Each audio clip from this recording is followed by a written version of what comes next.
Hey guys, Darkovika here. Welcome back to my channel. I know it's been a while. I haven't actually done an update on this channel. All you really need to know right now is that everything is on hold because my desktop computer, which I built approximately 10 years ago, has finally bit the bucket. Why do I keep saying that? Bit the dust or kicked the bucket. And all of my saves are gone. My most important files are fine. It's just mostly the save files. So a lot of things I'm either going to have to restart on my own. Oh, excuse me. It is not that late. Okay, sorry. Anyways, so what is this? I am playing a text-based adventure game called, The Fog Knows Your Name by Yonsu Julian Kim. I'm so sorry. In my head, I was like, I feel like I've played a few Korean games and I could say that. I was incorrect. Very incorrect. So what is this that we're looking at? This is made in an, I don't want to really say engine, but it's like there's a word for this and I can't think of the right thing. I'll use engine for now, but it's not correct. It's an engine called Choice Games or Choice Script. And it's by a developer publisher called Choice of Games. These exist on iPhone, they exist on Apple, on Windows, technically if you go through their website, it's on Steam, it's on Android, it's on they're on everything. Choice of Games, they have 3 labels currently. Choice of Games is their company label. Hosted Games is basically a label in which anybody can release through. There's like less criteria to release through the Hosted Games label versus the Choice of Games label, where there's a lot of criteria and it's basically like publishing for like a magazine kind of. It's hard to explain without going way too in depth into it. And then there's also the Heart's Choice, I think it's called. It's a newer label that's entirely romance, and that could be the steamiest romance known to mankind, of which there are 2 under that label. And it could also be, I think there's like a spice rating on each of the games, 1 to 3 chili peppers, and that's how spicy this story is. But yeah, that one is, I think, potentially the same. It doesn't matter. Anyways, I was gonna say I think it's the same criteria as their Choice of Games label, but I actually don't know that for certain. Why do I know all of this? I'm working on my own Choice Script game in my very minimal spare time. And since everything is going on right now, I thought it would be really fun to just pop open like a text-based adventure, something like this. I think the text should be fairly big enough. I think I can actually make the text even bigger. Let's see. I can go in and oops, yeah, here we go. Make it even bigger, and that should be fine. Yeah, there we go. So if you wanted to read along with me, I don't know that I would suggest that you should.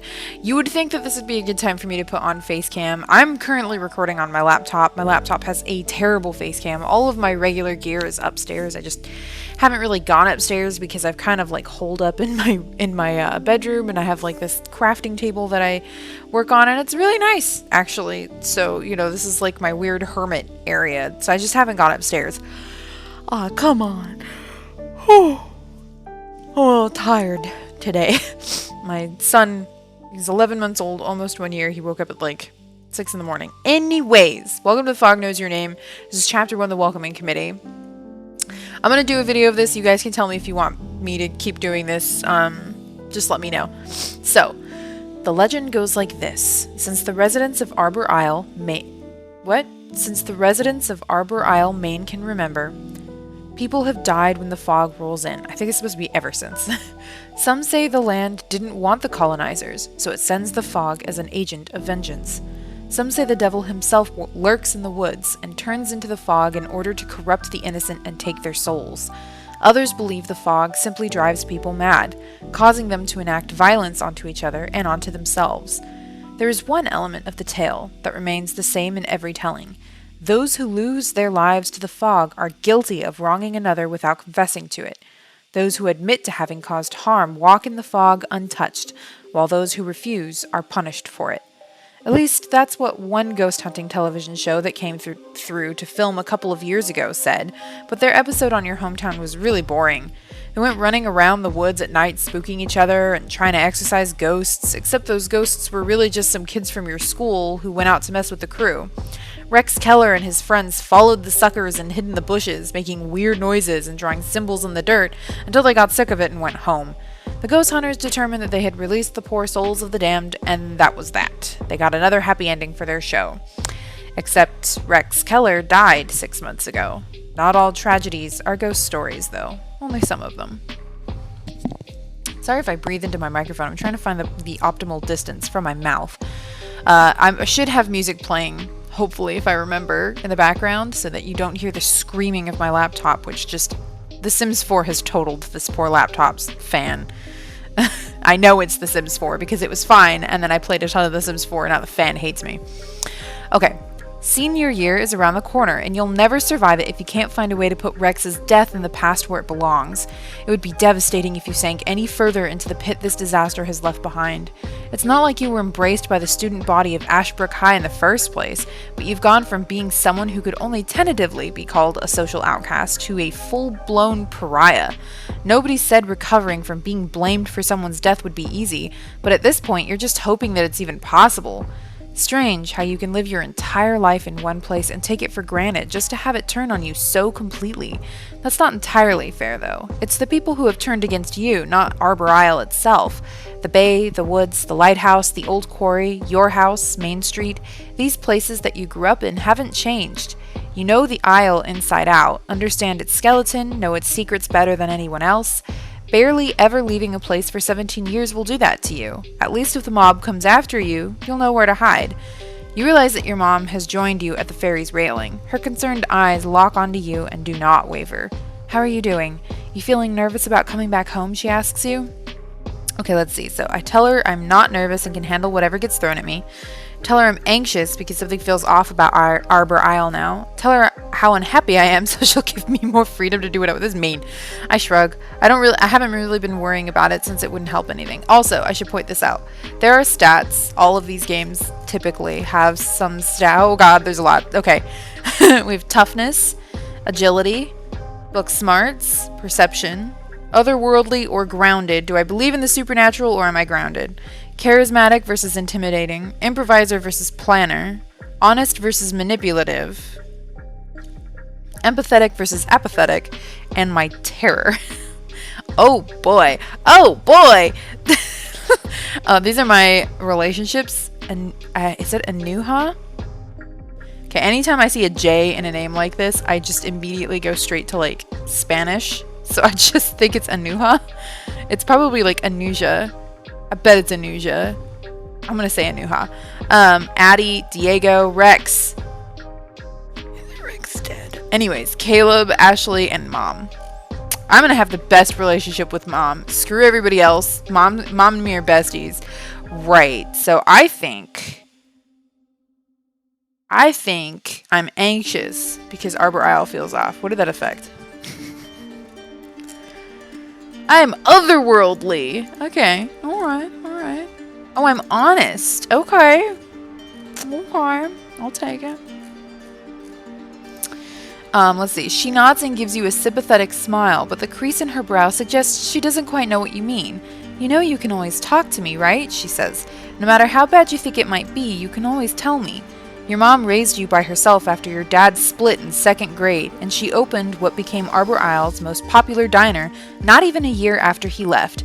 There are few people you know who work as hard as she does, yet throughout the years she has dedicated much of her time to you.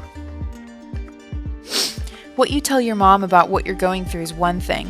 How you really feel may be a completely different matter. I'm dying to see and talk with my friends in person. I'm thinking about all the ways in which my return could play out. I'm still grieving Rex and wondering how his family is doing. I try not to have any expectations, so I'm not disappointed or overly nervous. I'll wing it as I go. I'm ready to take on anyone who tries to act tough with me.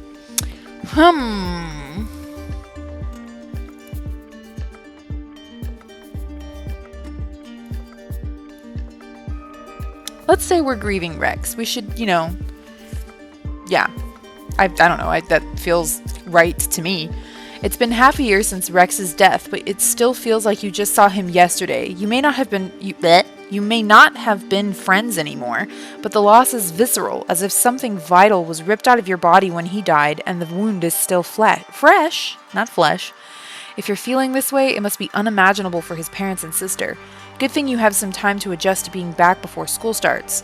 Summer isn't over just yet. You could reinvent yourself and try to put all this behind you, though it might be good to go back to what you enjoyed before if you want to find some normalcy.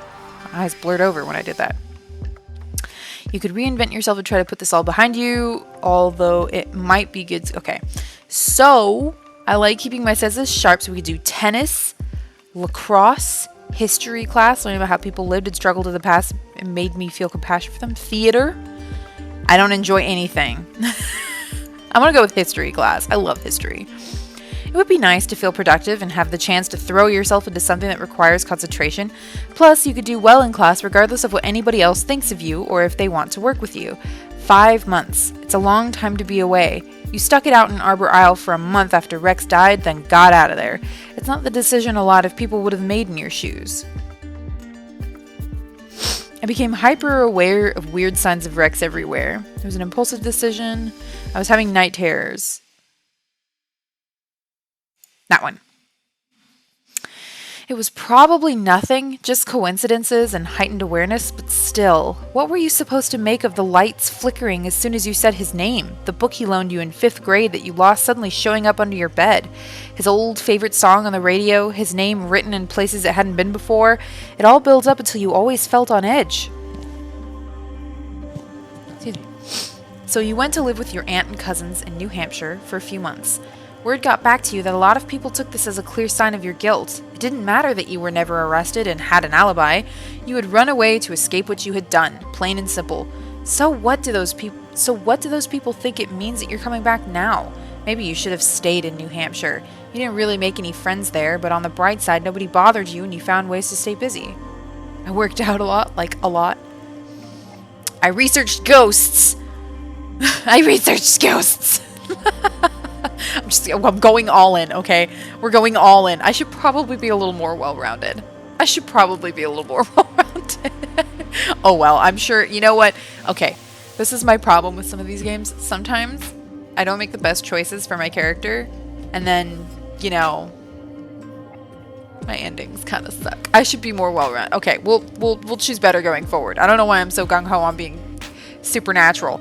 There was no changing that Rex was dead, but you could further your understanding of what that actually meant. You had to hide the books on life after death from your aunt because she wouldn't have understood, and you made sure to delete your browser history every day just in case.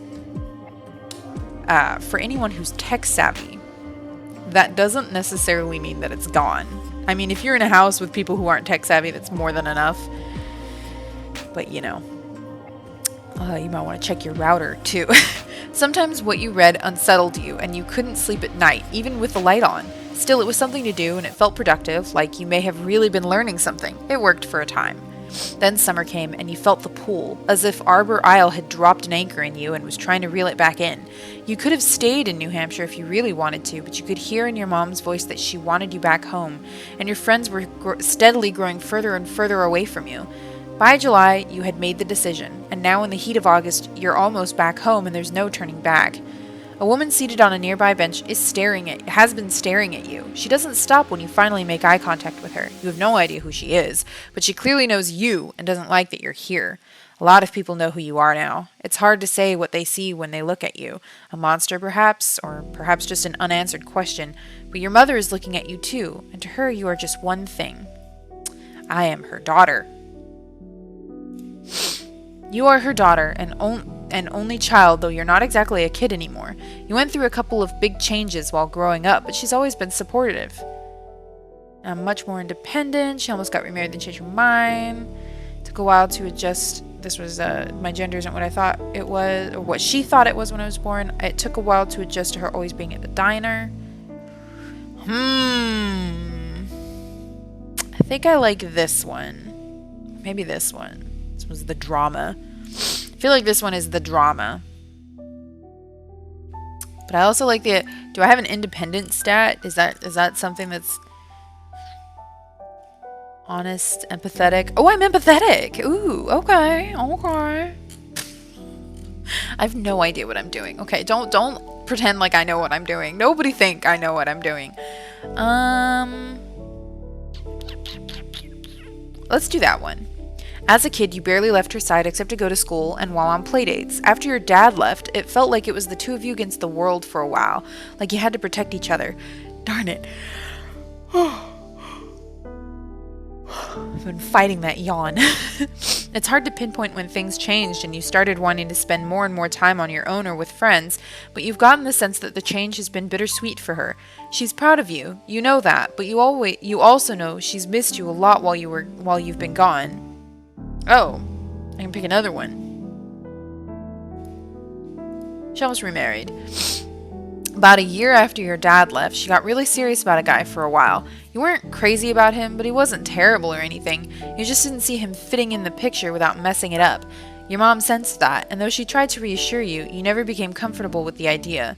They talked about getting married, and had even set a date, but he wanted to move to Michigan for a job. That was out of the question for her. The diner was here after all, as were all your friends. So he left, and you two stayed here. She was sad about it for a long time, and it was hard to see her like that. But now it's almost like it never happened. Even though she's done her best to raise you and take care of you for 17 years, these past few months have been hard on you. She never once questioned your innocence, though. When Sheriff Berlin implied that you could be responsible for Rex's death, your mom was furious. This always confused me, because I feel like, well, yeah, I don't know. I know my kid and she's not capable of something like I thought I chose the gender earlier when I said daughter, right? Maybe it's like you can choose your gender but also your pronouns. I think that's what that is. Okay, I know my kid and she's not capable of that. Yeah, see. Oh, I see. Yeah, because you could choose there or Z. Okay, yeah. That's what it is. It was months before your mom stopped scowling every time Berlin came into the diner. If the sheriff couldn't even nudge her to think that you might be guilty, there's a slim chance anyone else will be able to. Let that stranger over there stare if she wants to. The ferry is almost at Arbor Isle anyway. In a matter of minutes, you will be back in the place where you grew up, where Rex grew up, where Rex died 6 months ago.